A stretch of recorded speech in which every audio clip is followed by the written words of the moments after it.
some Orientalists and some propagandists, if you so please, that have some knowledge of basic grammar and so on and so forth, they'll say this happens to be a mistake in the Quran. Okay? Right here, you guys say the language of the Quran is the epitome of all language and so on and so forth, but here it is. I found you a mistake. Right? In hadani lasahiran. The norm is when you have the word inna, now this is the recitation of Hafs and Asim, in hadani lasahiran. You go to the other recitations, many of them, which say inna hadani lasahiran. Indeed, these two happen to be magicians, right? Musa and Harun. Now the norm is when you have the word inna after it, whatever, I'm going to get a little bit grammatical. If you don't understand, don't worry about it. But whoever can understand, alhamdulillah.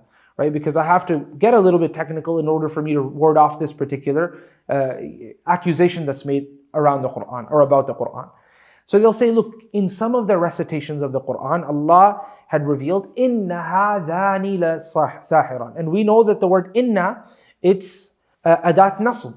It is an instrument which ends up making whatever is after it have fathatain on top of it, or it makes it go through the state called the state of nasb, right? There's three different states in syntax, the raf, nasb, and jar.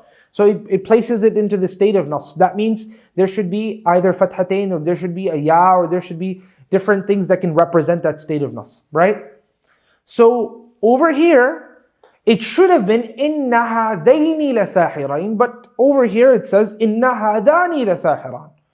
Even though it should have been based on basic grammar, if you studied the Medina books, even you would know this, it should be inna hadaini, right? But the thing is, the Quran doesn't always come with basic grammar. That's the issue. Your basic mind may understand one thing, but the Quran may come with something that's a little bit different. Because you have to understand, Allah had revealed the Quran so that every single person amidst the Arabs in that society will be able to recite. Some things are very difficult for certain tribes to say, and other things are very, very difficult for other tribes to say. Now, when I used to hear this answer before, some things are very difficult for some tribes to say, and other things are very difficult for other tribes to say. Perhaps that other thing is easy for the first tribe, and vice versa, right? When I used to hear this before, I would say, well, you know what? I can say inna hadan, and I can say inna hadain. I can say that. It's not difficult for me to say either one. Until in the final year of my bachelor's degree, when I was in Riyadh, the teacher in our tajweed class made me a TA. I was teaching now to a person who is a Bedouin, literally, okay? My own classmates, because there's 3 of us, and there was a lot of different students, so the teacher took 3 students who he thought could become TAs, and he made me and 2 other students TAs. And we were teaching, basically we were taking the class, dividing it into 4 pieces, one portion for the teacher and the other portion for the other students, right? So now I have these students, some of whom come from city lives, others are literally Bedouin, okay? What I mean by literally Bedouin, I mean literally Bedouin. Literally, some of them are driving an hour from an hour away, okay? Or hour or 2 away outside of Riyadh coming for the class. Okay, so they live literally in villages. They were raised in village culture. And they, of course, speak Arabic as a native language. They're all Saudis. And one of these students, I started teaching him, and a number of others as well. I realized that if I teach him to say any word, he actually cannot say the word in any other way except the way he grew up saying it. It's like when I speak English and I speak with a Canadian accent, I cannot suddenly switch myself into an Australian or a British person and so on and so forth.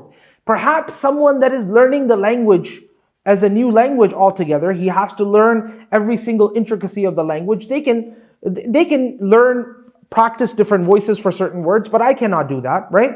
It's very difficult. And some people that are skilled, they are able to manage that as well. Even though that is a little bit different, okay? Arabic is a little bit more systematical in that regard, okay? But this person is literally, and I mean literally, I'm saying it's alayhi. He cannot say alayhi. He has to say alayhu. Because all of his life, he's been saying alayhu, alayhu. And in the Quran, there's a couple of places where alayhu does come as well, and that's also a dialect amongst the dialects of the Arabs. But I realized at that point, it was one of those light bulb moments. I realized that the hikmah of Allah revealing the Quran in these slightly different ways so that people from each tribe are actually able to pronounce. This person is not able to, and I'm trying. He's a student, he's a fourth year student in a Sharia program or a Islamic studies program. He's not able to say anything but what has been raised up saying. Alayhi, alayhi, alayhu, alayhu, alayhu. Because that's how he says it at home, that's how he was raised up, and he's not able to pronounce anything else. Not that he doesn't have good makharij, he's Arab, he's able to say ayn and ghayn and all the other makharij as well, but this particular word, it just didn't work for him. Okay, and then I noticed in some of the other students as well. So my point again over here is these people are not people who, the Quran is coming down to nomadic people, okay? They're not people who learn what a fatha is, what a dhamma is, what a kasra is, what a, this or that. They just learn the language as a natural phenomenon or a natural sort of process of learning as they grew up, a mother tongue. So it's going to be very difficult for them as speakers to suddenly switch to another, to something different that they're not used to, right? So there's an incident like this. A teacher was trying to teach a student, Tabbat yada Abi Lahabin wa tab, right? Destruction be to the hands of Abu Lahab, wa tab. So every time he would teach, he wanted to teach the student in intervals and not the whole ayah. It was a young child. So he would say, Tabbat yada, right? He's reciting, Tabbat yada. He would stop there. Now he's hoping for the student to recite, and the student would say, Tabbat yadan. Because you can't stop like that. You can't stop like that in Arabic, okay? If you want to drop the noon, then you have to say, Tabbat yada Abi Lahab. You have to say the whole thing. I'm getting to a very important point. When you are raised up with a language, it's hard for you to suddenly make a change to it, okay? So, now let's get back to the ayah.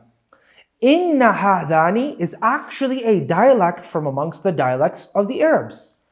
In some of the dialects of the Arabs, including Zabid, including Khatham, including Kinana, including Bani al-Harf, right?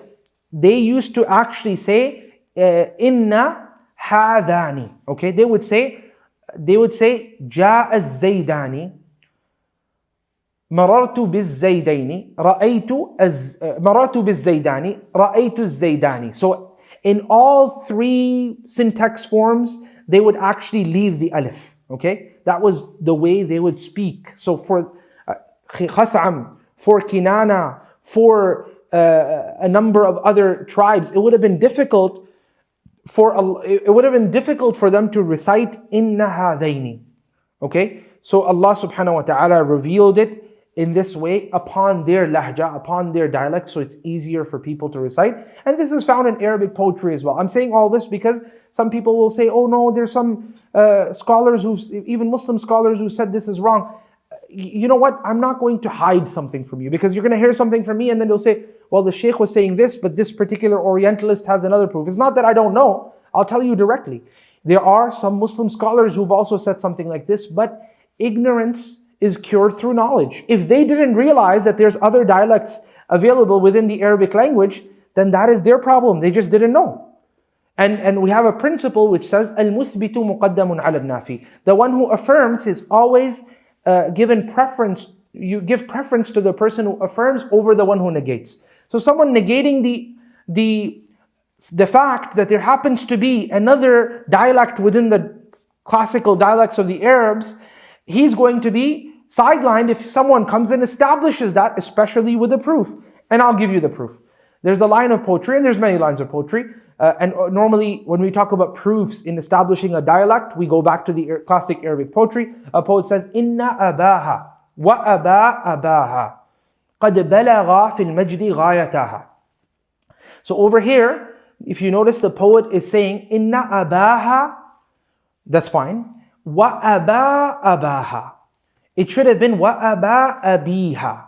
قد بلغ في المجد غايتاها. It should have been غايتيها. So he kept the alif in all of the states, in the different states, right? Inna abaha wa aba abaha قد بلغ في المجد غايتاها. And there's many examples of this. So the point is, in some dialects, the alif stays through all the different states, whether that be mansoob or majroor or also marfu'.